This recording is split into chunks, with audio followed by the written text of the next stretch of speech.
This podcast is brought to you by the Washington State Department of Health. As we continue to listen, learn, and grow, we are amplifying Black voices and perspectives in an effort to start a new COVID-19 vaccine conversation. We're sharing stories intended to help us navigate this unprecedented time together and to co-create solutions in support of the Black community. Hear these stories at weconsiderwa.org. Wenatchee is gorgeous in the spring with its lush green rolling hills, abundant wildflowers everywhere, and the views of the Columbia River. The local food scene offers an abundant selection of authentic international cuisines featuring the unique farm-fresh ingredients of the region. Wenatchee is also home to award-winning wines, handcrafted hard ciders, and a talented handful of local brewers producing fine craft beers. Visit Wenatchee, the heart of Washington State. Hey, this is BJ. Thanks for listening to our show's podcast. If you're a fan of all things geeky, you should check out my other podcast, BJ Shea's Geek Nation. We have new episodes every day, and you can check it out at bjgeeknation.com. Your driver's license is important so you can get back and forth to work, get your kids to school, and back and forth to daycare. If your license has been suspended because you can't pay your tickets, you can't do any of those things. Let's talk about Chapter 13 bankruptcy. You may have heard that tickets cannot be discharged, but they can be dealt with in a Chapter 13 case. Why not come in for a free consultation? The chapter you choose will make all the difference to your getting back legally on the road. Let's design a plan to pay off your tickets and restore your license immediately. I'm attorney Travis Gagne. Please contact me today at choosetherightchapter.com. That's choosetherightchapter.com. 99.9 KISW, the Rock of Seattle. BJ, I'm super excited to welcome our next guest onto the show as he is the first ever coach for our Seattle Kraken. Please welcome to the show, Dave Haxtell. Dave, welcome, my friend. Good morning, gentlemen. How's everything going today? I got to tell you, Dave, it's every day is a good day as we get closer and closer to the drop of the first puck. So it's good. It is really good. And I'm wondering if indeed that's how it is. Like every day you wake up, you go, you know what? It's closer and closer to this inaugural season. Yeah, the days are going to go quick. So we got to make sure we're taking advantage of every single day here and getting things done every day. But that's going to be an exciting day for sure. The drop of the puck in the inaugural game. But every day in between is as well. Well, it's just crazy to think like a few years ago when, we had Tim Lywicki and Jerry Bruckheimer in. They were trying to drum up interest, hopefully to get enough season ticket people to put deposits for season tickets, not knowing that within minutes they would get 30-something thousand people on a season ticket wait list. And then you're like, okay, then the team name comes. And then you're like, okay, we're getting a little bit closer. But then, man, when we found out that you were going to be our coach, it just felt so much more real. And it's like, for you, like, how exciting is this to be a part of an expansion team, to be the first ever coach for the team, to come to Seattle, where who knew at the time, like, would Seattle be a hockey market? I felt like it would be, but I've been playing hockey my entire life, and I've been waiting for this moment, but you don't know until, they put those tickets for sale and just saw the amazing response, and now I'm seeing, like, people wearing Kraken gear everywhere, and it just puts a huge smile on my face. But for you, how excited are you? I couldn't be more excited. I got to be honest with you. It was, the announcement there a few days ago in being in Seattle, being there with my family, feeling the energy of the city, and just knowing firsthand the amount of work that's gone on to build the foundation of the Kraken organization there is phenomenal. I've paid attention from long distance. The season ticket process, absolutely amazing. The number of tickets that were committed to over such a short period of time. Then watching, as the name and the logo were developed, and the excitement around that, it's pretty special. Yeah, I was curious about your thoughts on the name, because when we were hearing about all the different names that are coming up, I remember the Kraken came up, and I'm like, that would be the coolest name, but there's no way they're going to go with that. I was just like, and on the air, I even said, I was like, if they go with that name, I'm going to get the logo tattooed on my leg. And Dave, right now I have a giant Seattle Kraken tattoo on the side of my leg, and I'm very happy about that. But I love it. I love it. At first I didn't know what it was. I didn't know what it meant. As you learn about it, you see the historical aspect of it. You see the connection of it, and it's phenomenal. And the way things have developed, with the name, and then into the logo, and I think the merchandise is phenomenal. I think it's unbelievable, and I know my kids love it. All their friends here, want to be wearing some of the Kraken gear. So it's been I've watched that from a distance, and now to be part of it is outstanding. You know, Dave, there were a lot of names being thrown around before we finally found out it was going to be you as the coach. And there is something about Seattle and the idea of what businesses in the world of sports want from the coach. And you take a look at Pete Carroll and Scott Service and a lot of great coaches of our sporting teams. And there's a difference. I mean, Pete Carroll, everyone thought it was just going to be a miserable mistake for him to coach the Seahawks. And then everyone turns around and realizes, man, his style of coaching is really like was a new wave style of coaching in sports. And I'm wondering, Dave, do you feel like, people here finally get you and realize the way Dave coaches is really like the new way of coaching in the NHL? Because, there are different schools of thoughts and there's old school, new school. Do you get that they felt like, yeah, Dave, you're the kind of coach, the way you do it is the way we want it around here? Yeah, we're gonna build that within the community and gonna build that feel.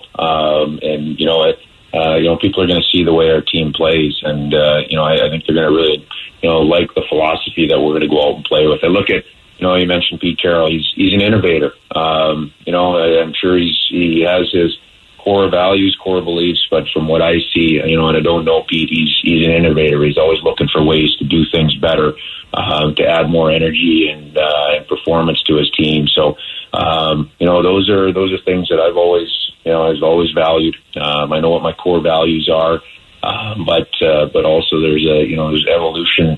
I think to this game. And you have to be able to keep up and get ahead of it if you can, even as a coach. Well, it's funny you mentioned like Pete, because the Lewicki brothers were the ones that brought Pete to Seattle, and here they are now bringing you to Seattle as well. It's kind of cool. Well, it's having a chance to get to know them.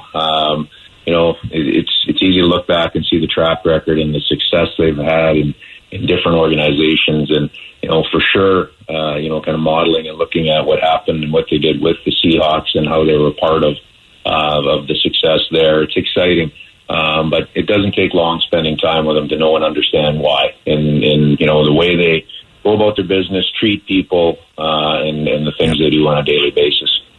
Yeah, we're talking to Dave Haxtell, your coach of the Seattle Kraken, first coach in the history of the franchise. Dave, coming to an expansion franchise, back in the day, but you know what? There wasn't a lot of expectation. But thanks to the Miami Marlins winning a World Series a few seasons after they actually came into existence, and what the Vegas Knights have done, now you got to wonder: is there a little more expectation than one would expect for an expansion team? Well, I think coming to, especially a city and a market like Seattle, I believe there are expectations. And, from within, I really see an opportunity for us to have success. I really feel like it's important for us from day one.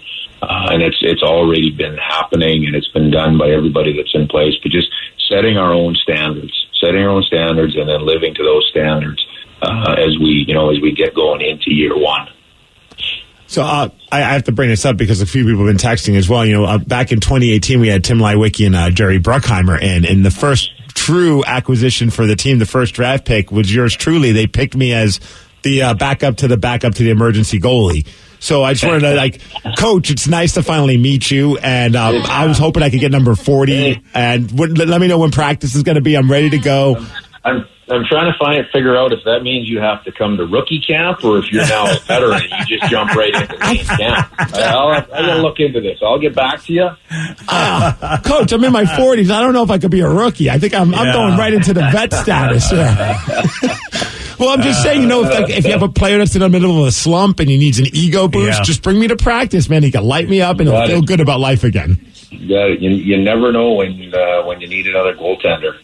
It is crazy to think that over the years those kind of moments did happen, where there's the perennial beer leaguer that worked with the team, and he was the emergency goalie, and they come in and they have actually a good. I mean, hell, it happened when you were with the Toronto Maple Leafs. Yep, I've been part of a few of them, and obviously that one is probably the one that draws the most spotlight. But I've been parts of a few of those different scenarios. Believe me.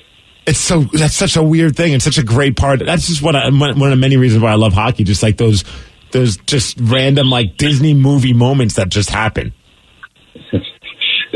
There's stuff that happens on a daily basis, and you hope you're ready and prepared for everything. But just like any walk of life and any business, there are things that happen on the fly, and you have to adjust. And Coach, I don't mean to tell you who to pick in the expansion draft, of course, but when the time comes when you guys are picking from Philadelphia, I've been saying this on the air, and I got to plant the seed in your ear. I mean, I feel like we got to grab Gritty. He's the ultimate mascot, and I think it's time for him to be the mascot for the Kraken. Well, if I'm asked for my opinion on that one, I don't know if that'll be my first choice, but what? I don't know. Maybe we can find a spot on the blue line for him, or somewhere. Gritty, it's a funny story. The first couple of days that Gritty was introduced, all the kids were scared of him, and nobody knew quite what the heck was going on. And here we are, a couple of years later. He's become a pretty popular figure in town there. He's like an icon. It's awesome. That's fantastic. Dave, I've seen in interviews where you talked about where really one of the reasons why you're here is you ended up striking up a really good relationship with Ron Francis. And what was it? And maybe I don't know, what was it about him? What was it about you that you remember that now that you guys clicked so well? Because man, sometimes it's difficult having that marriage between the big boss, and of course the coach. And I don't know if you knew much about Ron before you spent that time with him when you first met him. What was it about him where you thought, okay, this is a dude that gets hockey the way I get hockey? It was during the World Championships in 2019 we had a chance to spend a fair bit of time together, as did the entire staff there. But I don't remember, feel like there was one specific thing. There's a ton of time. We spent quite a bit of time together. Whether it over a cup of coffee or over a couple of scouting trips or just through the tournament. I mean, a lot of time to talk hockey, a lot of time to talk about just real life and family as well, and that's how you get to know somebody. Obviously I knew the pathway and the career. He's a Hall of Fame career, and I guess probably what I walked away from after that month was great player. Really successful, in the management world and in the National Hockey League, but better person. And those are the things that stand out. So that was the first time we had a chance to get to know each other. And it's not easy to have a guy who was great on the ice be great, in management. I mean, people have tried it so many times, and it just doesn't translate a lot of the time. So that says a lot for him. Well, yeah, the meticulous detail that it takes, and to be steadfast in that process of everything, keeping everything in line and in detail through the process. He has all of that, and all of that obviously starts with a work ethic, and I believe that's second to none. So, I'm a believer communication is really important, and I believe that'll be one area that is a real strength, amongst our staff. When putting together the draft, both not the expansion draft, but also just the young players that are coming into the league, is there a certain identity that you want this team to have? Yeah, that's obviously as you go through the expansion draft and into the amateur draft, that'll be, Ron and, the staff of pro scouts, Ron and the staff of amateur scouts for the most part. Any input that I'm asked for, I'll be at the ready with. But some of those common, just the common themes, and as you watch the playoffs now, the competitiveness of the group is going to be paramount. As you watch the semifinal series, and now the Stanley Cup going into Game 2 here tonight, you see the competitiveness. I think some other elements that are going to be a very common trait, the speed and the intelligence of the players. It's a fast game. You have to be able to play fast, and to do that, not only do you have to have some pace to your game and ability to skate, but you have to be able to think on the fly and think at a high pace. So those will be some of the elements that I believe are common traits within our group. Well, Dave, we are so excited, looking forward to it, and a big congratulations to you. I hope you end up loving this city, and I hope it's a great experience. Dave Haxtell, your coach of the Seattle Kraken. Thanks for being with us this morning, Dave. Hey, thank you for having me on, and look forward to meeting everybody in person soon. Yeah, Coach, just slide into my DMs and let me know when I need to be there for practice. I got my gear in my car at all times. Oh, yeah, that's right. Yeah, I'm going to camp planning here within the next week, so I'll be in touch. Look for the letter. I don't know if we'll do it by letter, and probably email now. So just be watching for that. All right. I don't believe you, man. I don't think you're going to do this. What was it? Don't call us, we'll call you. I feel like, I think that's what it is. It was great getting to chat with you, and congratulations, man. We're so pumped. I can't even express how excited I am to have hockey here in Seattle, and the Kraken's going to be that's just going to be a great experience. Thanks. Have a great morning. Take it easy, Dave. Well, here's a big question for you. What do you think is the top thing that we pretend to know more about than we really do? Oh, man, I'm going to be all over this. I'll tell you at 8:17 on The Rock. BJ and Migs, mornings on The Rock, 99.9 KISW. This podcast is brought to you by the Washington State Department of Health. As we continue to listen, learn, and grow, we are amplifying Black voices and perspectives in an effort to start a new COVID-19 vaccine conversation. We're sharing stories intended to help us navigate this unprecedented time together and to co-create solutions in support of the Black community. Hear these stories at weconsiderwa.org. Your kids will be saying, "Please, 5 more minutes. I can't believe I did that." and "Look how high I can bounce." Spring Free is the world's safest trampoline, the place where stories are made. The innovative design boasts no springs, so you know you're safe. Go ahead and create the greatest stories you'll tell your friends. We're back in stock. Get it while you can. To learn more about the world's safest trampoline, visit springfreetrampoline.com. Mom, come watch us. $20 million, $19 million, $6 million. These are all awards recovered for clients of Phillips Law Firm. To win big, you have to fight big. And Phillips Law has been fighting the too big to fail insurance industry for decades. Not every case will have a multi-million-dollar outcome, but Phillips Law will fight just as hard to recover the outcome you deserve. If you or a loved one has been injured in a car accident or on the job, call or click today at 1-800-JUSTICE or visit justiceforyou.com. 99.9 KISW, The Rock of Seattle. People are asked to name things that they have to pretend to know about so they don't look stupid. Oh. And more than 60% of us do this, by the way, with at least one topic where we go, you know what, we're gonna pretend we know what we're doing. This is why I take pride in just being stupid and just telling people I'm just stupid. I don't understand. Like anything that I should know, I still say I'm ignorant to. And that way, I set the bar so low, BJ, that if I even have any inkling of information about something, they're like, wow, you're not as dumb as we thought. Manage those expectations. Yes. Well, that's, you don't have that pride thing, which is really a good thing. Pride thing. Yeah, screw pride. Yeah. What's that going to get me? Well, listen, man. I'm not going to fault you on that one. I mean, the idea that you go into it with what they call it in the world of of the enlightened would be beginner's mind. If you go in going, I don't know anything, that's they say is the best way to approach life. So you're winning at that point. Like, even if people ask me questions about what we do for a living, I've been doing this forever. I'll still kind of say, look, this is just my opinion. I'm not going to act like as if it's fact. Whereas some people will talk with such confidence, like it's what they're saying is the fact, and you're like, well, I bet you're just bull-assing me.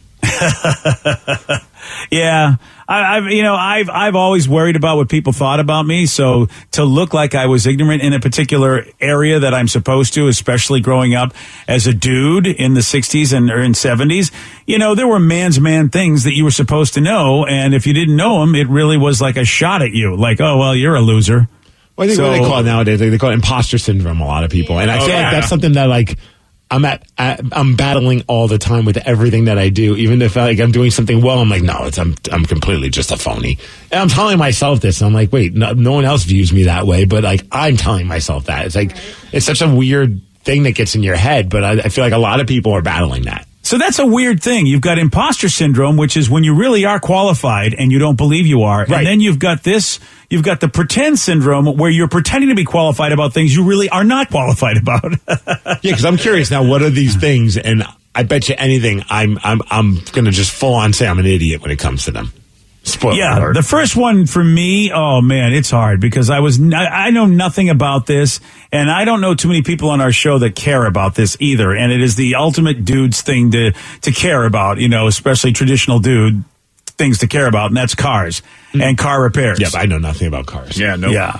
I don't even. I wish I did, man. Like, I wish in the school, I heard the stories back in the day, like certain schools had like an auto class where like you learned how to take apart a car and things. I wish they had that at my school, because I'm just so clueless to so many. Anything that I know about my cars because I've messed it up and I had to figure out how to fix it. And more often than not, I learned it from YouTube. Right? Right. Yeah, I will tell you this though, Steve. At least the people that I know that like love to work on their own cars complain how the new computerization of everything makes it so you really can't. That's something I'm good at. I'm good at searching things on YouTube. I can say that with confidence. Oh, all right. Well, Nice. let's see. Is that on the list? I'm crossing my arms I like guess, I'm like the guy. Yeah, your Google foo is awesome. Yeah. Yeah. I'm I great at guess looking for answers. I guess conversations about the latest gadgets or new tech, is that kind of No, in that? no, Okay. not even close. I tried to help you. BJ, I spent about 40 minutes yesterday trying to figure out how to turn my lock off of my phone. Oh, okay. Well, And I was on the actual part where it was right there. I just kept glossing over it. Oh, yeah. Yeah. So then you wouldn't quite, then that's something that, you don't know about it. But at least you're not lying about it. You're not pretending you know more about tech, because people do that a lot. They pretend they know more about gadgets and tech than they do. Well, the thing that's awkward is when people assume that because you are a certain way, you're going to know things. Like, because I do like learning about, carpentry and like learning how to build things and do stuff with tools, that I would know anything about cars. And so they start talking to me like I do know. And I'm just sitting there nodding my head like, when do I tell them I have absolutely no idea what they just said? Like, they're speaking another language to me. And it's like, I don't want to lie to them, but I also don't want to be rude and tell them to stop, because they seem really excited to talk about it. Just like, I don't know. Well, that to me, that's a human being that needs to be aware. And that's a question I ask all the time is like, do you know if the person you're talking to actually cares about what you're talking about? Because you can read a BJ face. standing right next to you to say that to the guy. Yeah. Yeah. That's all. Let me call BJ real quick. He'll talk I to will. you. You let me know. You call me anytime you want me to Larry David that moment. I will. I will be there for you. I really love that kind of stuff. Well, Vicky, here's something that I think you've become a lot better at ever since you've been a homeowner, but I know a lot of people pretend they know more about it, and that's home improvement stuff. Like, I don't know a lot, but I do know, I feel like a lot more than the average girl. Like, because I'll start talking about the difference between, like a drill and an impact driver, and people are looking at me like I'm either crazy or I'm trying to I have sound fancy. no idea what I wouldn't know the difference between a drill and impact driver. So you got me I didn't learn until last year. So hey, Yeah, when I even try to hang up like pictures in my house so that they're like they're set up perfectly, like as far as like distance in between each one. Like we had a series of 4 framed pictures that we're putting in Tatum's bedroom. It took me I overthought this, and I made it way more difficult than it needed to be when I was just like trying to do math, and that's another thing I'm just not very good at. So I was like, dude, what should have taken me like maybe a half hour took me like 3 hours, because I just didn't want it. I didn't want it to be even slightly off. Like I didn't want it to even be off by like a half an inch. So my quest to be perfect took way too long. I'm like, I'm just going to stick with things not being perfect. It's a lot easier that way. Yeah. This one here, number 4, is really a problem because, sometimes you really listen to your friends and hope that they can be helpful. And that's when they talk more about tax knowledge than they know. When they start talking financial stuff and tax stuff and they do not know what they're talking about, that's irritating because you could really make some wrong moves in your life based on your idiot friends who really don't know what they're talking about. To the moon! Dude, it's funny you said. First of all, like most of my friends that want to give me financial advice are broke. So I'm like, why am I going to take any advice from you? Like, Good call. But Rev, that's funny you said because obviously with like all the short squeezes and like the meme stocks and like so my buddies were like, you got to do this. So I joined in on the AMC stuff, and still to this day, when my wife asked me, so what exactly are we doing? I'm like, no idea. I just bought some stuff and I'm hoping for the best. And she's like, don't you want to even know? I'm like, it doesn't matter. Like, whatever, I'm not going to be smart enough to figure this crap out. So I'm just kind of there for the ride. And I was like, we're just going to spend some money that we don't care if we lose. And more from what I'm reading, it seems like it's doubtful we'll even lose a dime. Maybe make a couple of bucks, but if we can make a buttload of cash because we're stupid and we just followed my friend's lead, awesome. Yeah, it's you're playing the lottery basically with money you don't care to lose, and there's nothing wrong with that. No, but I've had people approach me with schemes like that, and I always funneled them through a good friend of mine who used to work for Paul Allen as one of his venture capitalists. So it's like, all right, this guy knows money, so let me. And he was always kind. He was always kind to me when I brought him these harebrained schemes that were given to me by my friends, and today, now that I'm older, I realize they were like, pieces of paper. They weren't even professional documents. Somebody just like wrote on them, and I'd hand them to him. Hey, is this a good investment? It's like scribbled on. And he was always really patient and kind. He knew I was a financial idiot, but he really was really kind. And the one thing he told me, he's like, look, I will never give you financial advice. He said, anybody who's made the kind of money that I've made and who's just responsible will never tell you what to do with your money. We'll always tell you to go get a financial advisor, because that's just inappropriate for me to do. Even if I know exactly what I'm doing, I would never tell you what to do with your money. He said, anybody who's, that's just what successful people do. They're appropriate. Plus, for him, I bet he doesn't want to deal with that stress of what if he tells you to do something and that's one of the things that didn't pan out, and then you got to now, then you're gonna have him, maybe whoever it is that he tells you or someone else, just like barking at his door, like, I lost $10,000 because of you. Yeah, that's a big part of it, which is why I used to go to him. I would say, look, I don't care if you think I should invest. I want to know if you'd invest in this. If you invest in this, then, who doesn't want to make money? I mean, people used to come to me and go, dude, do you know how much money we could make? Well, then you go to a person that has a lot of money, like Steve. Maybe you sacrifice $300. Well, this person that I know could sacrifice maybe $300,000. So I'd go to him and go, wow, you know what? If he puts his money towards this, then it's got to be a good thing.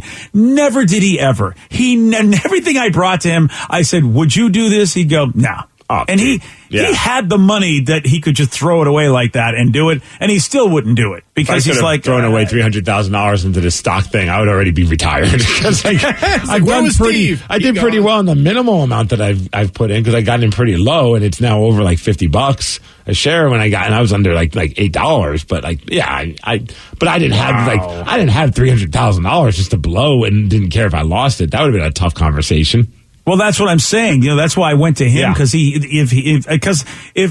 made his money by basically using his money wisely that he had. So that's the person I go to for financial advice. It's like, you know how to make money. Does this sound like a good deal to you? And he would go. All he would say is, I wouldn't do it. He wouldn't say, look, do what you want. I would suggest you get a financial advisor. Don't talk to me. Wouldn't it be funny if he always said I wouldn't do it, but then he did it and he made even more money? He's like, this guy keeps coming to me, giving me great advice, and he's so stupid he's not doing it either. That would be, then I would realize that he's not as good of a friend as I thought he was. I know you're just putting that in BJ's brain. All right, how about this one? Someone just texted in. People act like they know more about parenting than they really do. From T in Tacoma.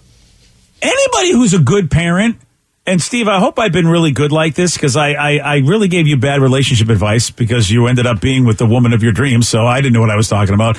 But I really decided in my life, it's like, the best thing you can do for a parent is to go, don't worry, man, you will figure it out, and not give any other advice.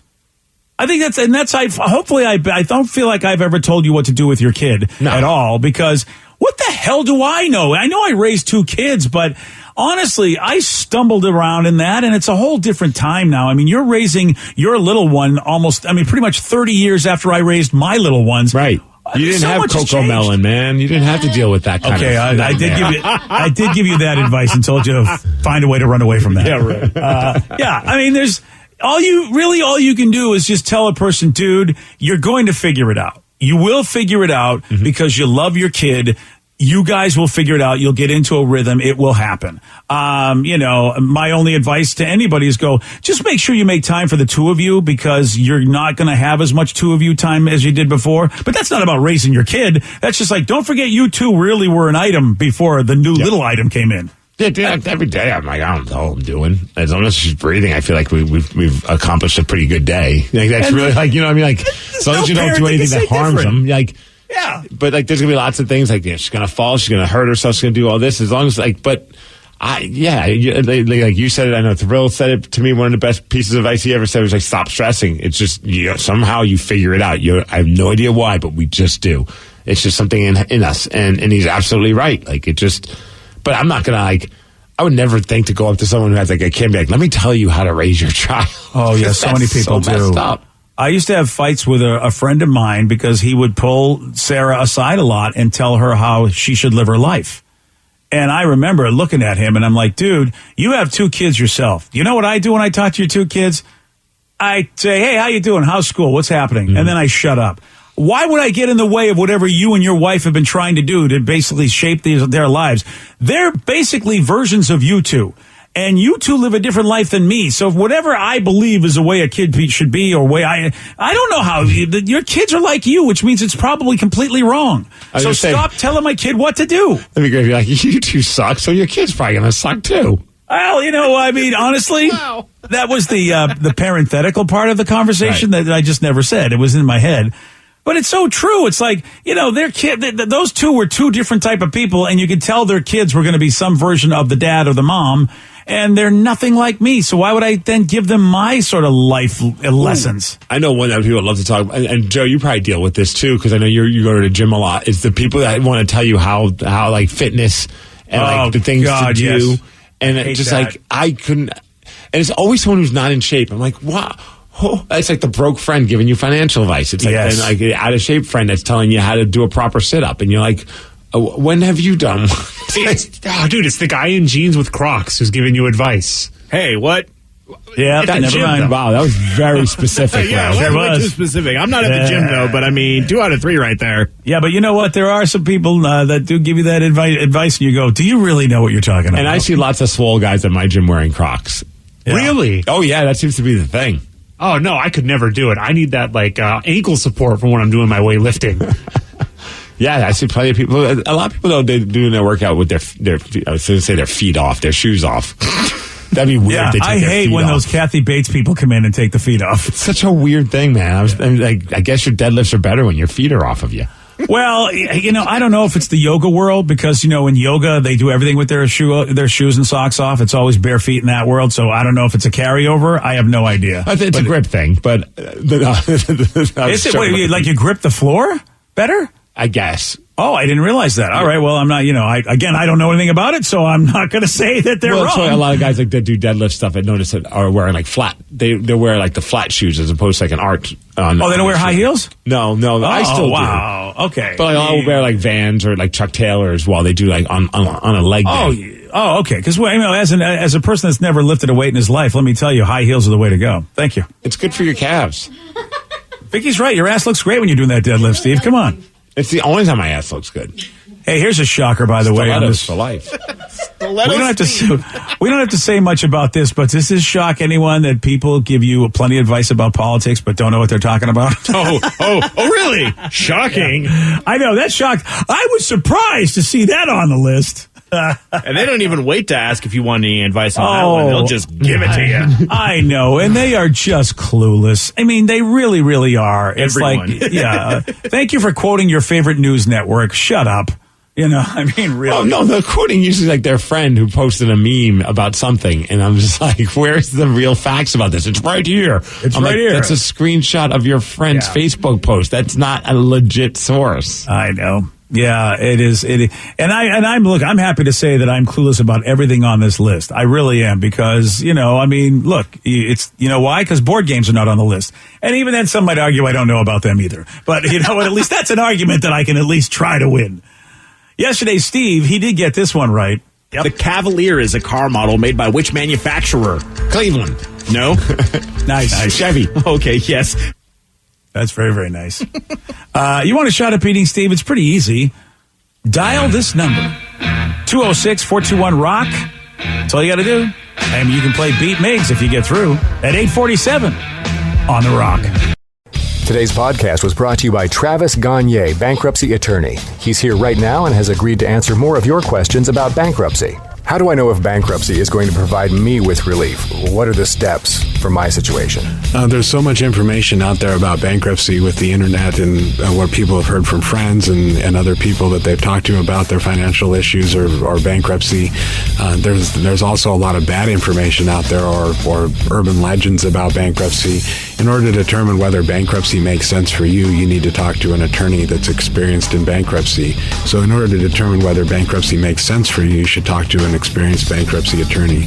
And my job is not to convince you to file bankruptcy. My job is to help you to make that decision and have all the facts so that you can make an informed decision about whether bankruptcy makes sense for you, what benefits it's going to have for you, and what the downside of filing bankruptcy is. Thanks, Travis. If you have more questions about bankruptcy, you can reach out to Travis anytime at choosetherightchapter.com.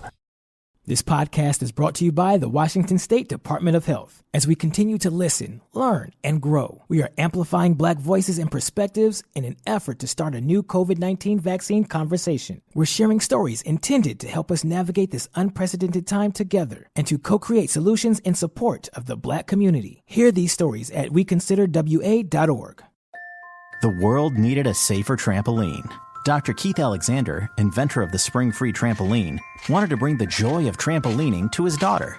His wife said they were too dangerous, so he invented his own. Spring-Free Trampoline is the world's safest trampoline, with no springs or hard edges. Now, parents can have peace of mind that their kids are outside jumping safely. To learn more, visit springfreetrampoline.com.